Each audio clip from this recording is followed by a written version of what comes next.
प्रिय विद्यार्थियों नमस्कार। एजुकेशन स्कूल परिवार में आपका स्वागत है। हम दिल्ली पुलिस कांस्टेबल के प्रीवियस पेपर सोल्व कर रहे थे।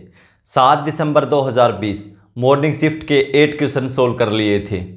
क्वेश्चन नंबर 9, एक लंबवर्तीय बेलन के वक्रपृष्ठ का क्षेत्रफल 1320 वर्ग सेंटीमीटर और इसके आधार की त्रिज्या 10.5 सेंटीमीटर है। बेलन का आयतन कितना होगा? घन सेंटीमीटर में बताना है।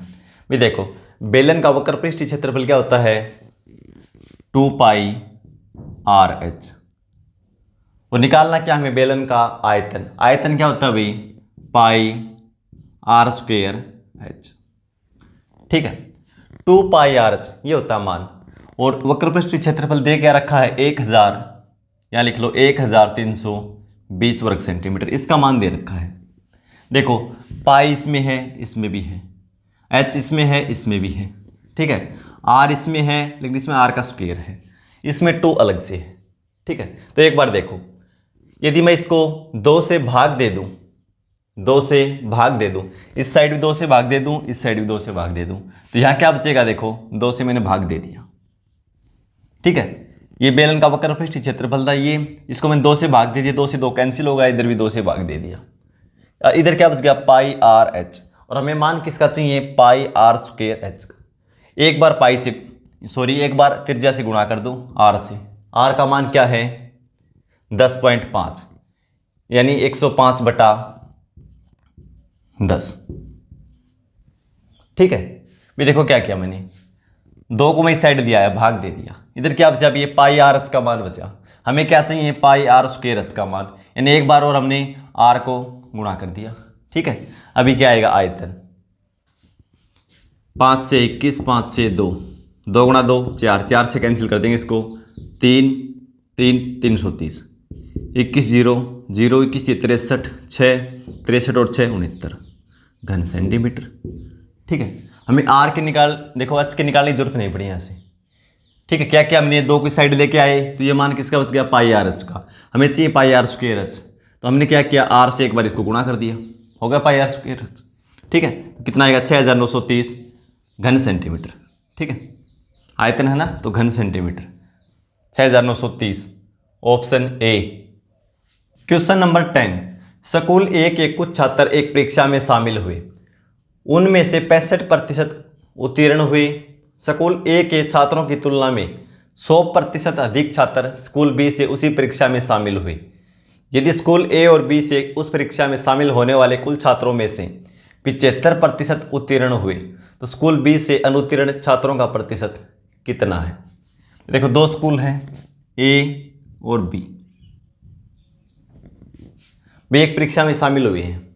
स्कूल ए से जितने भी छात्र शामिल हुए हैं, उसकी तुलना में स्कूल बी से 100% अधिक छात्र शामिल हुए हैं। हमने मान लिया इससे एक छात्र शामिल हुआ।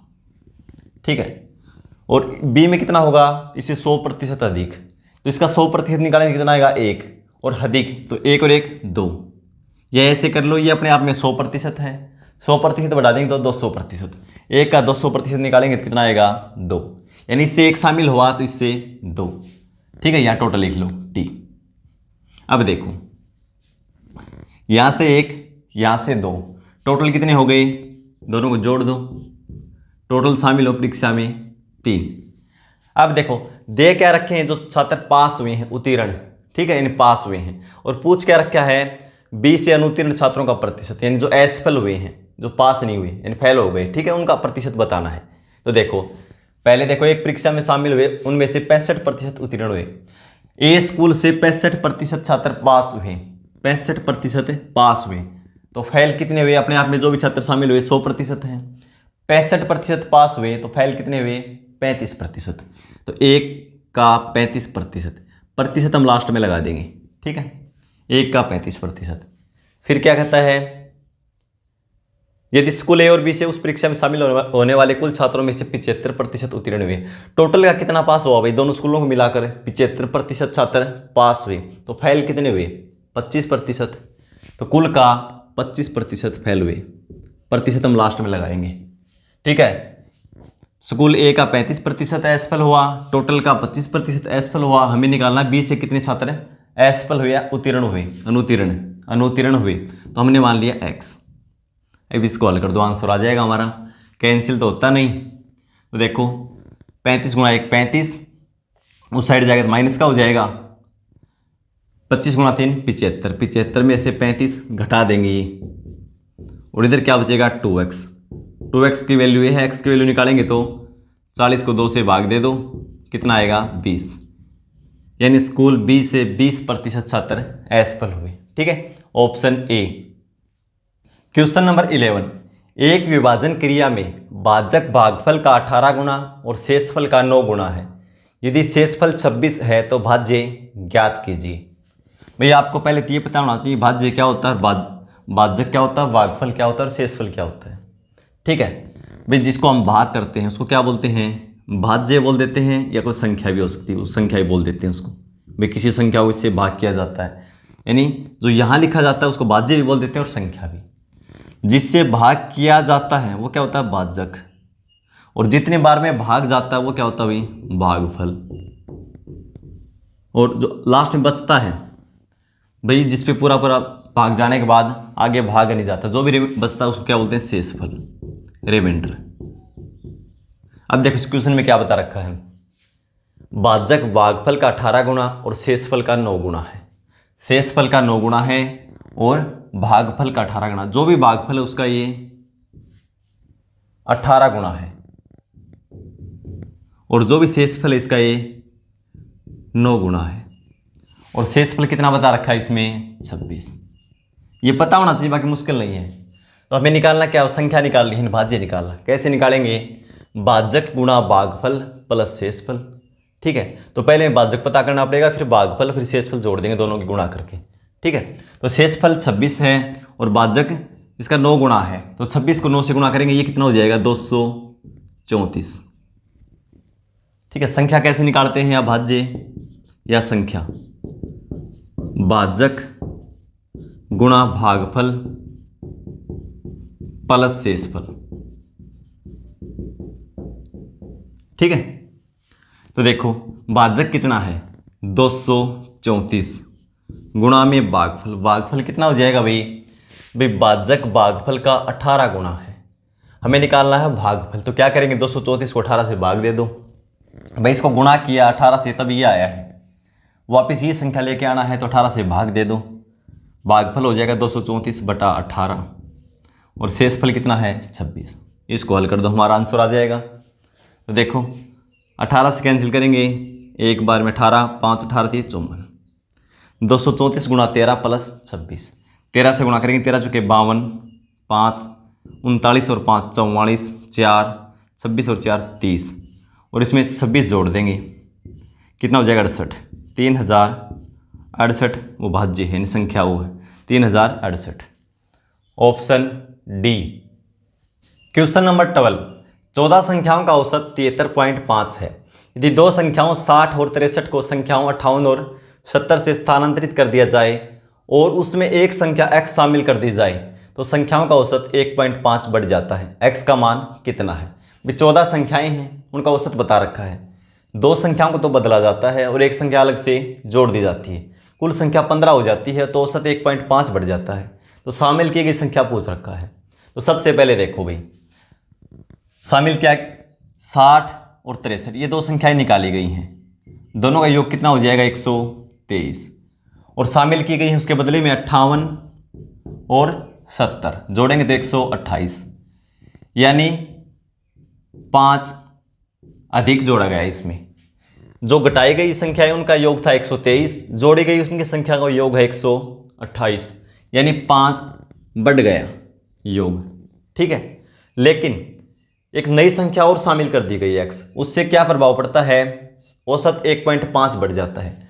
उसे देखो वो संख्या, उसका मान पूछा कितना होगा, तो कम से कम ये देखो भाई 73.5 उनका औसत था, वो तो उनके लेके आना पड़ेगा, तब तो इनके बराबर आएगी, प्लस संख्याएं कितनी हो गई अब 15, और प्रत्येक का मान कितना बढ़ जाता है औसत 1.5, तो सभी के लिए 1.5 लेकर आना पड़ेगा, तो 15 गुणा में 1.5 ये उसे लेकर आना पड़ेगा। लेकिन जो संख्याएं जो हमने बदली थी वहाँ भी हमारा 5 बढ़ गया था, तो ये 5 इसमें से घटा देंगे, इसको हल कर दो, हमारा आंसर आ जाएगा। देखो 73.5 प्लस 15 गुणा 15 225, एक अंक के बाद दशमलव लगा दो और इसमें से 5 घटा दो। ठीक है, अब देखो कितना हो जाएगा, 73 और 22 95, और आधा ये है आधा ये, कितना 96, 96 में से 5 घटाएंगे कितना आ जाएगा 91, यानी x का मान कितना है 91, ऑप्शन ए। क्वेश्चन नंबर 13, ए और बी ने एक साथ क्रम से x और y स्थानों से एक दूसरे की ओर चलना शुरू किया।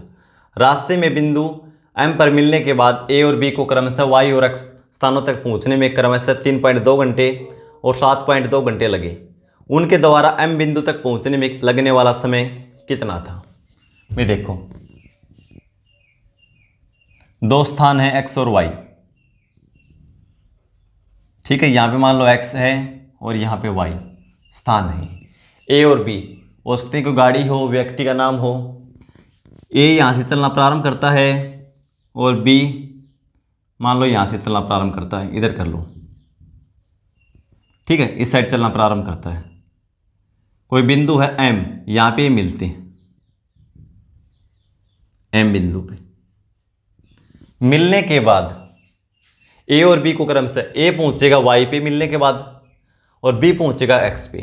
उनका समय बता रखा है, y और x स्थानों पर पहुंचने में क्रम से 3.2 घंटे और 7.2 घंटे लगते हैं।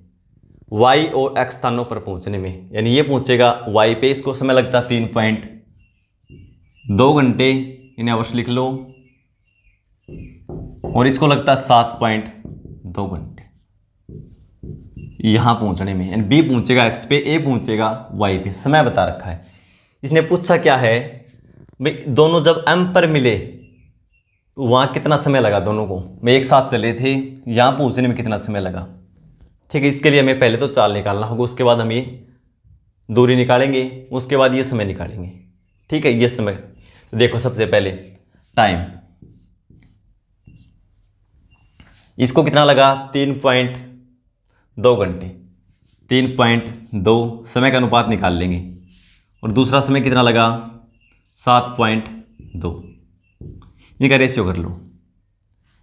दशमलव से दशमलव कैंसिल हो जाएगी, दोनों में एक एक अंक के बाद है, क्यों बटा में 10 करेंगे 10 से 10 कैंसिल भी होना है। 8 से कैंसिल करेंगे 4 बार में, और 8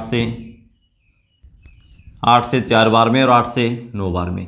समय का अनुपात ये उनके मिलने के बाद अपने अपने पॉइंट पर पहुंचेंगे, यानी ये पहुंचेगा x पर और ये पहुंचेगा y पर। कितना समय लगेगा, अनुपात 4:9, यानी ये समय 4 लेता है तो ये 9। अब क्या करेंगे, हम चाल का अनुपात निकालेंगे। कैसे निकालेंगे, तो देखो 1/T1 अनुपात 1/T2, और इसका वर्गमूल निकाल दो। ठीक है, तो कितना हो जाएगा 1/4 अनुपात 1/9, क्या आ जाएगा, चाल का अनुपात आ जाएगा ये, यानी पहला टाइम बटा में दूसरा टाइम ये। ठीक है, तो 1/4 अनुपात 1/9, या तो एलसीएम ले लो, जब a अनुपात b हो तो क्या कर देते हैं, क्रॉस को गुणा कर देते हैं जब p/q के फॉर्म में हो, या 9 × 4 36 से एलसीएम से गुणा कर लो, बात वही है। ठीक है, तो ये कितना हो जाएगा 9, इधर क्रॉस गुणा करेंगे 4, 9/4। ठीक है, वर्गमूल निकालेंगे तो कितना आ जाएगा 3:2, ये चाल का अनुपात आ गया भाई 3:2। ठीक है, उनका स्पीड का अनुपात है 3:2। अब क्या करेंगे, दूरी निकालो। दूरी कैसे निकालेंगे, पहले चाल कितनी है 3 और इसकी चाल कितनी है 2। ठीक है, तो ये कितने समय चला है, या मिलने के बाद 3.2 घंटे। तो यहाँ से यहाँ कितनी दूरी तय की, किससे गुणा करेंगे 3 से, क्योंकि स्पीड है 3, तो इसको 3 से गुणा कर दो, कितना आ जाएगा 3 3 9 32 3 96 9.6। ये दूरी 9.6 m से y तक, और x से m तक कितनी हो जाएगी, चाल कितनी है 2, और समय है 7.2, इसको 2 से गुणा कर दो, इन 72 गुणा दो 144, यानी ये हो जाएगी 14.4। ये दूरी मान ली हमने 14.4, और ये मान ली 9.6, जोड़ेंगे दूरी की दूरी 14 और 9 25, और हाफ कितना हो जाएगा 1, ये सॉरी 4.4 और 0.6 कितना हो जाएगा 1, तो कितना हो जाएगा टोटल 26। इनको जोड़ेंगे दूरी कितनी आ गई 26। ठीक है, और कुल दूरी हो गई यहाँ से लेकर यहाँ तक 26, और चाल क्या है, दोनों की जुड़ जाएगी। एक की 3 एक की 2, जोड़ेंगे 3 और 2 5, 5 से भाग दे दो, 5 5 25, 10 मलो 5 दूनी 10, यानी वो 5.2 घंटे में मिलेंगे। स्टार्टिंग में अंक पर मिले तो 5.2 घंटे का समय लगा। ठीक है, ऑप्शन डी। क्वेश्चन नंबर 14, एक समचतुर्भुज का परिमाप 148 सेंटीमीटर और इसके एक विकर्ण की लंबाई 70 सेंटीमीटर है। इसका क्षेत्रफल उस आयत के क्षेत्रफल के बराबर है जिसकी भुजाओं का अनुपात 7:3 है। आयत की बड़ी भुजा की लंबाई कितनी है? समचतुर्भुज क्या होता है भाई? रोम्बस, समचतुर्भुज। ठीक है भाई, इसको हमने बेसिक से पढ़ लिया था पहले। विकर्ण क्या होता है? इसका डायगोनल। ठीक है, क्या बता रखा है? इसका परिमाप 148 सेंटीमीटर। परिमाप क्या होता है? चारों भुजाओं का योग, और चारों भुजाएं क्या होती हैं भाई? समचतुर्भुज की बराबर। समचतुर्भुज यानी समान, जिसकी चारों भुजाएं समान हो। ठीक है, तो 4 से भाग दे देंगे, एक भुजा आ जाएगी। 148 को 4 से भाग देंगे तो 4 3 12, 2 4 7 28, कितनी है? 37। तो सभी भुजाएं 37 होंगी। विकर्ण, विकर्ण क्या होते हैं भाई? समचतुर्भुज के दोनों विकर्ण एक दूसरे को समकोण पर समद्विभाजित करते हैं, यानी जहां भी काटते हैं एक तो समकोण बनाते हैं, दूसरा क्या है? एक दूसरे को बराबर भागों में बांटते हैं। तो एक विकर्ण कितना है? 70 सेंटीमीटर। तो 35 ये है और 35 ये है। मान लो एक और बिंदु O है यहाँ पे, तो OC कितना है? 35, और OB भी कितना है? 35। बराबर भागों में बांटते हैं और या समकोण बनाते हैं, सभी चारों 90 डिग्री कोण बनाते हैं यहाँ पे। ठीक है, यानी समकोण त्रिभुज बन जाती है भाई। ये देखो, ये OCD, ऐसे ही OBD, ये चारों समकोण त्रिभुज बनती हैं। ठीक है, अब क्या दे रखा? और दूसरा एक आयत, रेक्टेंगल। ठीक है, ये आमने सामने भुजाएं बराबर होती हैं आयत की, प्रत्येक कोण 90 डिग्री का होता है। लंबाई और चौड़ाई का अनुपात देगा 7:3। तो हम मान लेंगे ये 7x है और ये 3x है, तो ये बराबर होती है ना आमने सामने की। क्या पूछा? इसका बड़ी भुजा की लंबाई, यानी इसकी लंबाई पूछा है, बड़ी भुजा कितनी है। ठीक है, तो देखो इसका क्षेत्रफल कैसे निकालते हैं? समचतुर्भुज का दोनों का क्षेत्रफल बराबर है। इसका क्षेत्रफल होता है लंबाई गुणा चौड़ाई, और इसका 1/2 गुणा D1 इंटू D2, यानी दोनों विकर्णों का गुणनफल को हम 2 से भाग दे दें तो समचतुर्भुज का क्षेत्रफल आ जाता है। तो विकर्ण हमारे पास एक है, दूसरा हमें निकालना होगा। कैसे निकालेंगे? तो देखो भाई, समकोण त्रिभुज बनती है। ये मान लो इसका आधार है बेस, ये लंब हो गया परपेंडिकुलर, ये कर्ण है हाइपोटेनियस। तो क्या करेंगे? कर्ण के स्क्वायर में से लंब का स्क्वायर घटा देंगे, क्या आ जाएगा? आधार। तो 37 के स्क्वायर में से 35 का स्क्वायर घटा दो और उसका रूट कर दो, तो 37 का स्क्वायर कितना हो जाएगा? ये 50 से 13 कम है, तो 25 में से 13 घटा देते हैं, स्क्वायर निकाल रहा हूँ अभी मैं। 12 और 13 का स्क्वायर 169। ये ट्रिक सीख ली होंगे आपने पहले, मैं करवा चुका हूँ। 37 का स्क्वायर 1 × 369। 35 का कैसे निकालते हैं? जिसका इकाई का अंक 5 हो, आपस में गुणा कर दो, 5 × 5 25, और एक ज़्यादा बार गुणा कर दो, 3 × 3, तो 3 × 4 कर दो, कितना हो जाएगा? 12। घटाएंगे तो 4 4 144, और इसका वर्गमूल निकाल दो, कितना आएगा? 12। तो इसका बेस हो जाएगा 12, और ये भी 12। ठीक है, हमने दूसरा विकर्ण निकाल लिया। अब क्या है? समचतुर्भुज का क्षेत्रफल निकाल दो भाई। 1/2 गुणा में पहला विकर्ण गुणा दूसरा विकर्ण। एक विकर्ण है 35 और 35 70, दूसरा कितना है? 12 और 12 24। ये आ गया इसका क्षेत्रफल। किसके बराबर है? आयत के बराबर। आयत का क्षेत्रफल क्या हो जाएगा? लंबाई गुणा चौड़ाई। तो 7 × 3 21 एक्स स्क्वायर, ये इसका क्षेत्रफल हो गया। यहाँ से एक्स की वैल्यू आ जाएगी। देखो 2 से 35, 7 से 3 और 7 से 5, 3 से 8, 8 × 5 40। एक्स स्क्वायर की वैल्यू कितनी आ गई? 40। ठीक है, एक्स स्क्वायर की वैल्यू कितनी है? 40। इसको देखो हम अब क्या करेंगे, यहाँ से एक्स की वैल्यू निकाल देंगे। ठीक है, एक्स की वैल्यू कैसे निकालेंगे, तो इसका क्या हो जाएगा रूट, एक्स बराबर √40। और √40 को हम क्या लिख सकते हैं भाई 4 × 10, तो क्या हो जाएगा 2√10। भाई 2 × 2 4 अंदर था, उसको हम बाहर निकाला है 2। एक्स की वैल्यू ये आ गई, हमें निकालना 7x की वैल्यू, तो इसको 7 से गुणा कर दो। 2 देखो एक मिनट क्या लिख दिया भाई, 7 से गुणा करना है, तो 7 गुणा देखो 7x, तो 7 × x की वैल्यू क्या है 2√10, तो 7 × 2 14√10 हो जाएगा इसका मान। ठीक है, ऑप्शन डी। क्वेश्चन नंबर 15, किसी राशि पर पहले 3 वर्ष के लिए ब्याज की दर 8% प्रति वर्ष है, अगले 4 वर्ष के लिए 10% प्रति वर्ष और 7 वर्ष के बाद 16% प्रति वर्ष है। यदि एक व्यक्ति को 10 वर्ष के बाद साधारण ब्याज के रूप में 11,340 रुपये प्राप्त होते हैं, तो उसने कितनी राशि का निवेश किया था। भी पहले रेट देखो कितनी है 8%। भी जो भी धनराशि है उसका 8% ब्याज जुड़ता है प्रत्येक वर्ष। कितने वर्ष तक, 3 वर्ष तक। तो 3 वर्ष में ब्याज कितना हो जाएगा, उस राशि का 8 × 3 24% ब्याज हो जाएगा। समय कितना था 3 वर्ष। फिर क्या बता रखा है, अगले 4 वर्ष दर क्या 10%। दर हो गई अब 10%। और कितने वर्ष के लिए, अगले 4 वर्ष के लिए। तो 1 वर्ष में 10% ब्याज होगा आगे, ठीक है, जो भी धनराशि है। 4 वर्ष में कितना ब्याज जुड़ जाएगा, उस राशि का 40% ब्याज हो जाएगा। ठीक है, और 7 वर्ष के बाद तो कुल समय कितना है 10, तो 3 वर्ष ये होगा, 4 ये 7, कितना बच गया 3 वर्ष। और दर क्या है अब 16%, यानी प्रत्येक वर्ष 16% ब्याज मिलेगा जो भी राशि है। तो 3 वर्ष में 16 × 3 48% उस राशि का ब्याज और हो जाएगा। तो 10 वर्ष में ब्याज देखो टोटल कितना हो जाएगा, जोड़ देंगे, क्योंकि ये भी 1 वर्ष का ब्याज है, ये भी 1 वर्ष का, ये भी 1 वर्ष का बना लिया हमने। अब तीनों को मिलाकर 1 वर्ष का ब्याज बना लेंगे।